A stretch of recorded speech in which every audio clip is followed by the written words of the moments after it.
What the hell is going on with Store 4? Graham Fields stood in his office, arms crossed, eyes locked on the numbers in front of him. Sales were down. Complaints were up. Turnover had tripled in 3 months.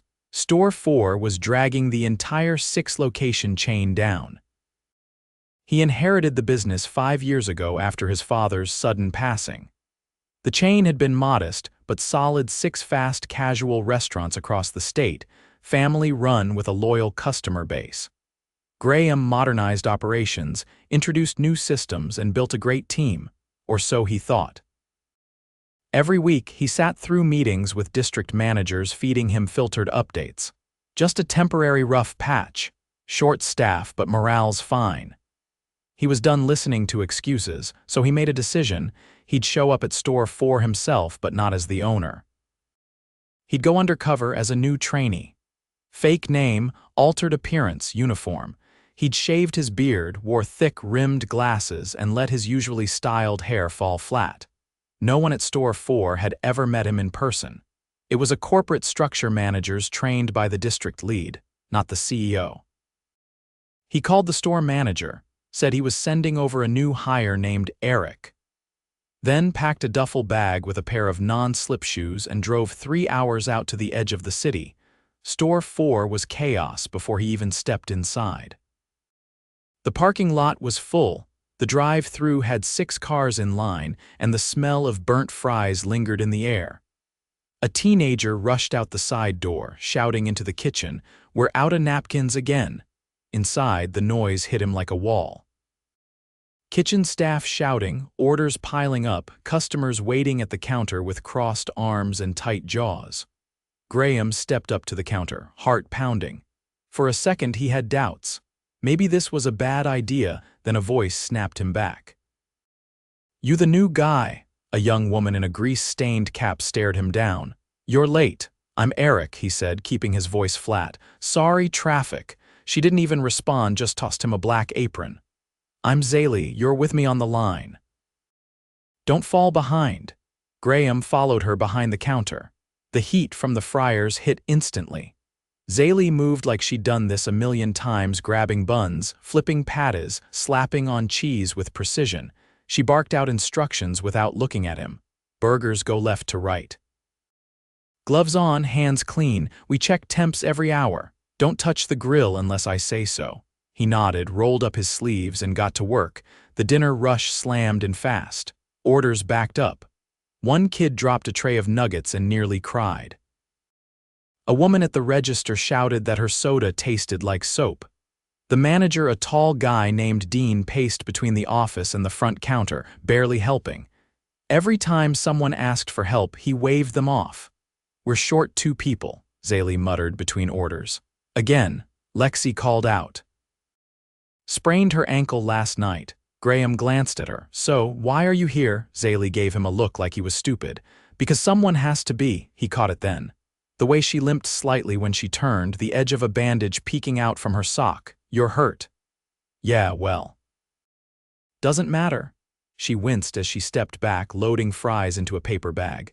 "Lexi's my ride. She couldn't make it today, so I walked. 3 miles. He stared at her. "You walked 3 miles on a hurt foot to cover someone else's shift." She didn't answer, just turned to the next order. By 8 o'clock, he was soaked in sweat. His hands were raw from scrubbing trays and his legs ached. He'd worked jobs like this before years ago, but he'd forgotten how brutal the rush could get. Dean, meanwhile, disappeared into the back for a full hour. When he came out, he had a soda in hand and a phone in the other. "Y'all need to pick up the pace out here," Dean said lazily. "I'm not running orders for you." Graham clenched his jaw. At 10, they finally locked the doors. Zaylee slumped onto a stool and pulled off her shoes. Her sock was soaked through with blood. Graham crouched next to her, stunned. "You seriously worked the whole shift like that?" She shrugged. "Didn't want Lexi to get written up. She's got a kid. Missed days count against you." Graham sat down beside her, suddenly quiet. This wasn't what he expected.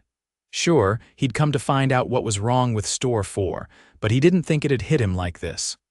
One manager hiding in the back, while a hurt crew member covered for someone else just to keep the team from falling apart. He watched as Zaley pulled a crumpled paper from her pocket. It was a schedule. Her name was on it. Every single day that week. "You're working 7 days straight," she nodded, too tired to even respond, and in that moment Graham knew this wasn't just mismanagement, this was neglect. And it started at the top. His gut twisted. He'd been trusting the wrong people. He stood up, fists clenched. Tomorrow he'd be back, but not as Eric. Not as a trainee. Tomorrow he'd be the owner. Graham arrived the next morning before sunrise, now in his usual clothes, dark jeans, a clean button-down, and the branded black jacket with the company's logo stitched over the chest. No name tag, no disguise, just the owner, walking into his own store for the first time in over a year.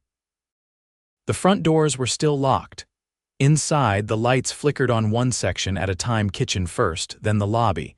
He could see the silhouette of a single person moving behind the counter. Not Dean. Too short, too quick.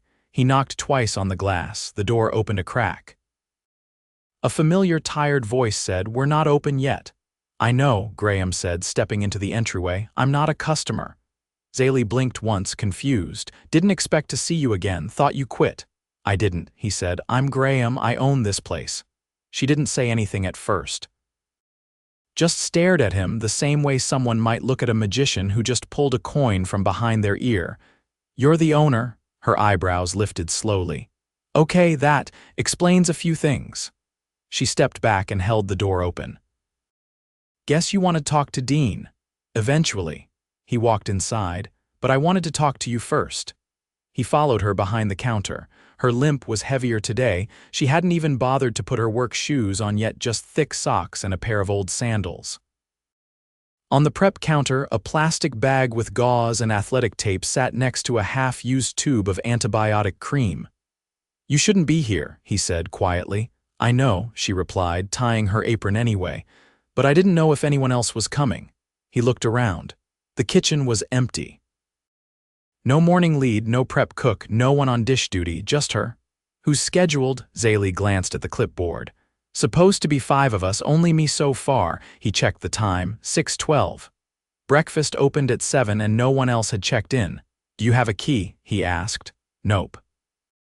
"Dean usually comes in around 6:30 or so. I wait outside if he's late."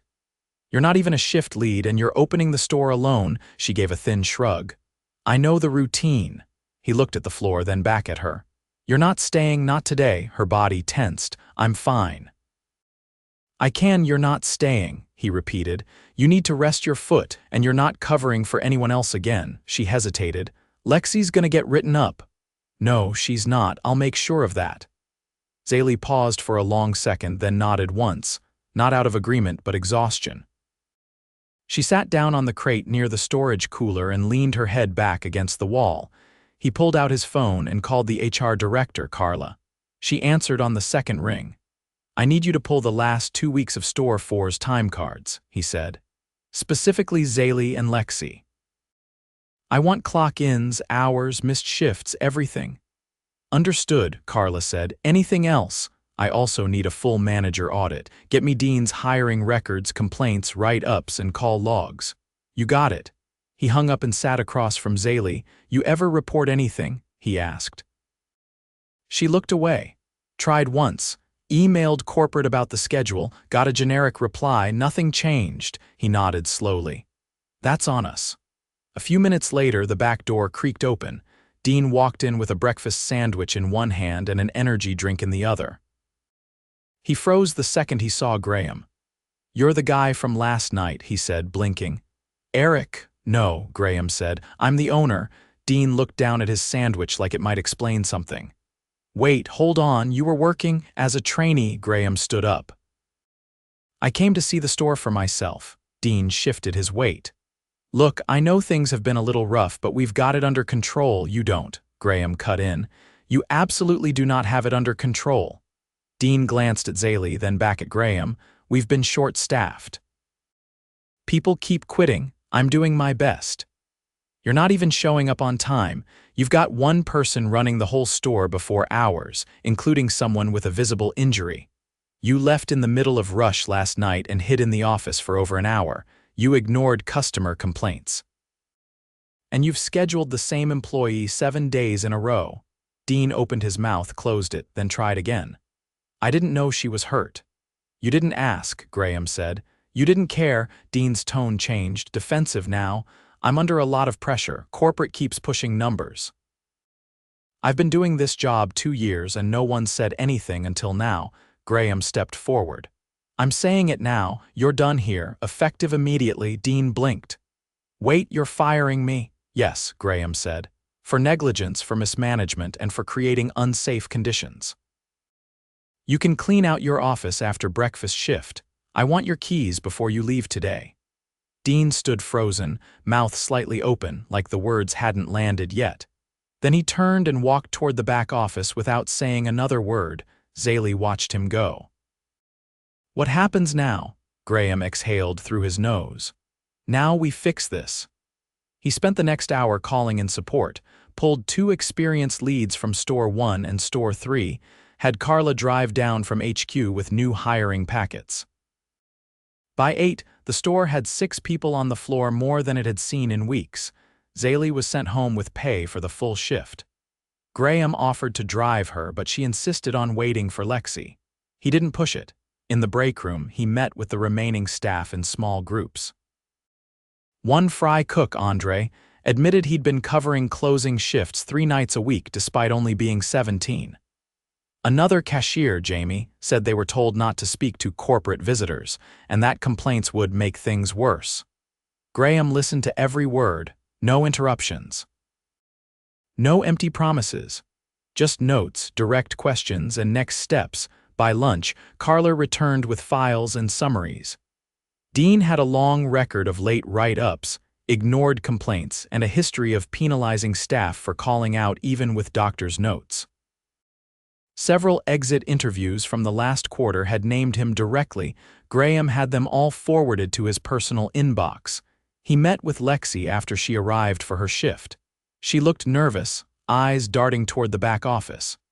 You're not in trouble, he said immediately. She relaxed slightly. Zaley told me what happened. She shouldn't have had to cover for you, he said gently. But I understand why she did. Lexi nodded, eyes glassy. I've got a 4-year-old. Her daycare closed for a day and I didn't have anyone. Dean said I'd get written up if I didn't find coverage. You won't be penalized, he said. And we're reviewing every single policy that allows that kind of threat. Lexi wiped her eyes and nodded again. Thank you. By late afternoon, the lobby buzzed with cautious energy. The new leads brought structure, the staff moved more confidently, and customers started to notice. Orders came out faster. A regular named Mr. Alonzo, an older man with sharp eyes and a careful tone, approached the counter after his meal. Food's better today, he said. Crew looks different. Graham smiled. We're making some changes. Mr. Alonzo nodded slowly. Good, this place used to be something special. Graham looked around the store, not perfect, not yet, but finally moving in the right direction. He turned to Carla. We're not just rehiring. We're rebuilding the culture from the ground up. No more top-down blind spots. I'll be in each store once a month. No notice, no filters. Understood, she said. And every employee gets a direct line to corporate, not just a form on a website, a real person. Someone who listens. Outside, the sky began to dim. Traffic thickened on the road. Inside, the store stayed steady. For the first time in months, it didn't feel like it was barely holding together. Graham sat down in the corner booth, opened his laptop, and began drafting a company-wide memo. Not from a boardroom, not from a conference call, from the floor, where it mattered. Where it all began. By the end of the week, Graham had visited 4 of the 6 stores quietly, without fanfare, and Store 4 remained the most unstable. Despite removing Dean and bringing in temporary support, the gaps in leadership, training, and morale ran deeper than he expected. He refused to patch holes with quick hires or empty slogans. It needed a full reset. Saturday morning, he arrived early again.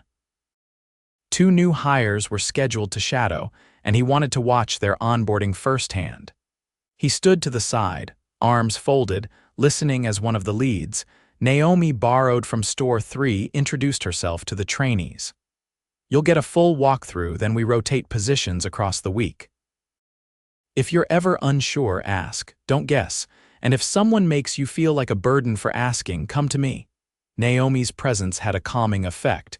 She didn't bark orders or try to impress anyone. She taught by doing, and the crew responded to her. Still, Graham watched closely. The damage left behind by Dean's disregard couldn't be undone in a few days. He stepped into the back office to review maintenance logs when he heard a sharp voice from the front. Not angry, just loud enough to raise the hairs on his neck. I told you, no switching orders once they're on the board. What's so hard to understand? He moved quickly. At the counter, a new cashier, a soft-spoken young man named Malik, stood frozen in front of a woman in a bright blue jacket. She crossed her arms, glaring at him. Naomi approached from the side. Everything all right? The woman didn't turn. I asked for no pickles. He said it was already in the system. Then he gave me attitude. Graham stepped forward. What exactly did he say to you? The woman waved a hand. He just stared at me like I was stupid. This place used to have better standards. Malik looked down, voice barely above a whisper. I was trying to explain that the order had already printed in the kitchen. I said we'd still fix it. Naomi kept her tone even. Did you offer to remake it? I did. She didn't want to wait. The woman turned sharply toward Graham. You the manager, I'm the owner, he said. And I'm going to ask you a direct question. Did he say anything inappropriate to you? She blinked. What? Did he insult you, use any disrespectful language, or refuse service? She hesitated. No, but then let me be clear, Graham said. There's no tolerance for aggression toward staff. If you're unhappy with the service, we'll remake your order. But you don't speak to my employees like that again. The woman scoffed. You've lost a customer, he nodded. That's your choice. She stormed out, leaving her tray behind. Malik stood still, hands trembling slightly. Naomi gently touched his shoulder. You're fine, she said. You handled it better than most would. Graham nodded. Take 5, breathe. Malik moved to the back. Graham turned to Naomi. Has that happened before? She crossed her arms. Since I got here, twice. One customer made a joke about Andre's accent. Another asked if Jamie was even old enough to work here. Dean never stepped in, apparently. Did any employees report it? Not after the first time. They said Dean told them to toughen up or go home. Graham's jaw tightened. We're putting up signage today, clear language. No abuse tolerated towards staff. Anyone violates it, they're out. Naomi nodded. I'll take care of it. Later that day, Graham joined the crew on the line. Not to test them, he just needed to feel the rhythm again, understand the pressure they were under. The lunch rush surged shortly after noon. Orders stacked, grills hissed, and the fryer timer beeped in a constant loop. He worked next to Zaylee, who was back on light duty. She wasn't on her feet the whole time. They rotated her through prep and inventory, keeping pressure off her injury. She passed him a bin of diced onions and muttered, You're not gonna last 40 minutes, he glanced at her. Is that a challenge? More like a prediction. She was right. By minute 37, his back ached and his shirt stuck to his skin, but he didn't leave the line. He saw what they dealt with: the pace, the heat, the mental load of juggling custom orders while staying polite. During a brief lull, he stepped aside to grab a water and spotted a kid in the lobby trying to clean up a spilled drink with 4 napkins and a shoe. The mop sat in the corner, but no one seemed to notice. Graham walked over, handed him a towel, and said, I've got it. The boy blinked, surprised. Aren't you like the boss? Right now, I'm the guy with the towel. The boy grinned and sat back down. Graham finished wiping the floor, then returned to the counter, where Naomi stood watching. You're not great with the mop, she said. I'm out of practice. She leaned in, voice low. Malik told me he almost quit last night, said he didn't think he could keep up. Told him he'd feel different in a week. Will he, if we do this right? That evening, Graham stayed through closing. Not to micromanage, he just wanted to see how things ended when no one was watching. Andre handled the grill with calm efficiency. Jamie double-checked every order against the screen. Even Malik, once hesitant, now answered questions with quiet confidence. After the last customer left, Graham gathered the team in the back. "I owe you all something," he said. "Not just for showing up, but for holding this place together when leadership didn't."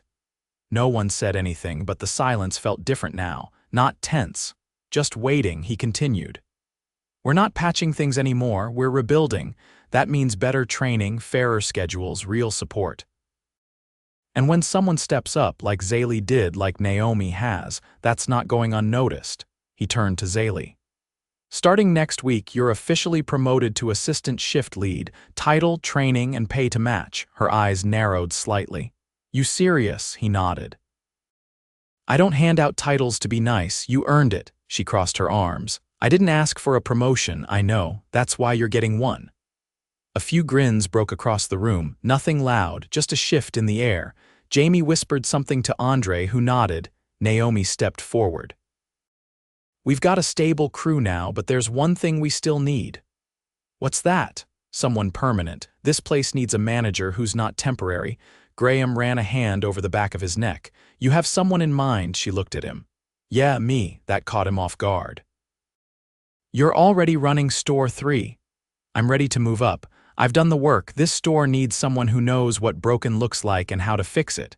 He studied her for a moment. She didn't flinch, didn't sell herself, just stood there, steady and clear. "All right," he said. "We'll talk Monday. If we do this, you'll have full hiring authority here. Your team, your standards." She nodded once. "Good." As the crew clocked out and filed toward the exit, Graham lingered behind. The floor was clean. The prep station organized. The air didn't feel heavy anymore. He sat down at the corner booth again, the same one where he'd written the first memo.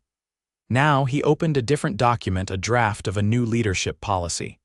One that would require every district manager and executive to spend at least one shift per quarter on the floor. No excuses. No proxies. Real hours, real work. Because the only way to lead a place like this was to understand it, and you couldn't understand it from a spreadsheet. You had to feel the heat off the grill. Hear the timer scream. Watch someone limp through a shift and still outwork everyone else. You had to be there. By midweek, the pace at Store 4 had steadied, but the foundation was still raw. Naomi's first official week as store manager began with a full audit of the equipment, a review of every standing order, and one-on-one check-ins with the crew. She wasn't trying to fix everything at once, she knew better than that, but she made it clear. No one would be left guessing what was expected of them anymore. Graham returned early Thursday afternoon, unannounced. Not in disguise, not as part of a visit, just to observe quietly.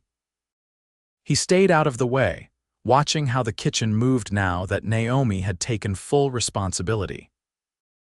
She had rearranged the prep station for better flow, reduced redundancy in the order screen display, and implemented a task rotation that allowed newer employees to build confidence without being overwhelmed. Still, the strain showed on some faces.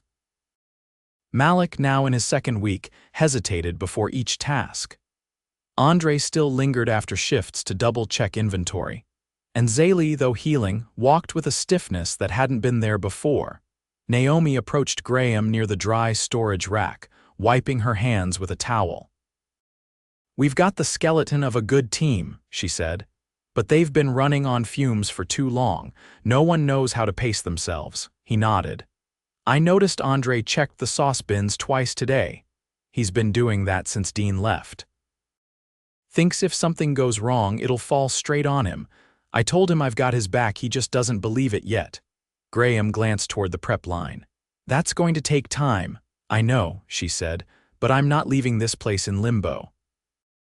We need 3 more hires before I can finalize the new shift structure. Until then, I'm covering mornings." "Have you had a full day off yet?" Naomi gave a dry look.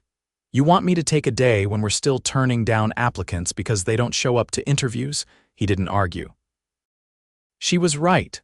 Later that evening, during the pre-dinner lull, a new applicant arrived for a walk-in interview, a young man named Corey. He wore a pressed polo and spoke with confidence, but his eyes wandered constantly, and his questions centered on break times and personal phone use. Naomi kept the interview short. Graham stayed silent in the background, listening. What would you do if a customer raised their voice at you? Naomi asked. Corey shrugged. Depends. If they act out, I'd probably just ignore them. Would you escalate it? Only if they touched me. Otherwise, it's not my problem. Naomi leaned back slightly. And if a coworker needed help on the line but didn't ask for it, he smiled faintly. If they don't ask, they must be fine. Graham and Naomi exchanged a glance. She stood up and thanked Corey for coming in, then walked him out without offering a position. As the door closed behind him, she turned to Graham. I'm not hiring someone who doesn't understand the word team. You won't get pushback from me. The dinner rush hit heavier than usual. A busload of students from a nearby college spilled in all at once. Naomi jumped on register with Jamie while Malik worked the fryers. Graham stepped onto the line alongside Andre, helping assemble trays. Halfway through service, one of the students, tall, with a loud voice and a mocking tone, turned to Jamie and said, "You even old enough to be back there, or did they run out of adults?" Jamie froze. His hand hovered over the register, unsure what to do. The student's friends laughed behind him. Naomi moved before Graham could. She stepped up beside Jamie and looked the student directly in the eyes. "You're not welcome here if you think mocking our employees is entertainment." The student blinked. "I was just joking. You don't get to decide what's funny in someone else's workplace. You can either respect the team or take your business somewhere else." The bus driver, waiting near the back, overheard and stepped forward. "Is there a problem?" Naomi didn't hesitate. "One of your students insulted my staff. He's not being served." The driver looked at the group. "Which one?" The student raised his hands. "Come on, it's not that serious." The driver cut him off. "Out, now," the student grumbled but complied. As he walked out, Jamie exhaled and turned back to the register. "Thanks," he said under his breath. After the rush died down, Graham pulled Naomi aside near the janitor's closet. "You didn't flinch." "Why would I?" she said. "That kind of thing only keeps happening if people wait for permission to shut it down. I've seen managers avoid it." "Pretend they didn't hear." "I'm not them," he nodded. "You've got full support. If we need to rewrite the customer code of conduct, we will." "I already did. It's posted on the door."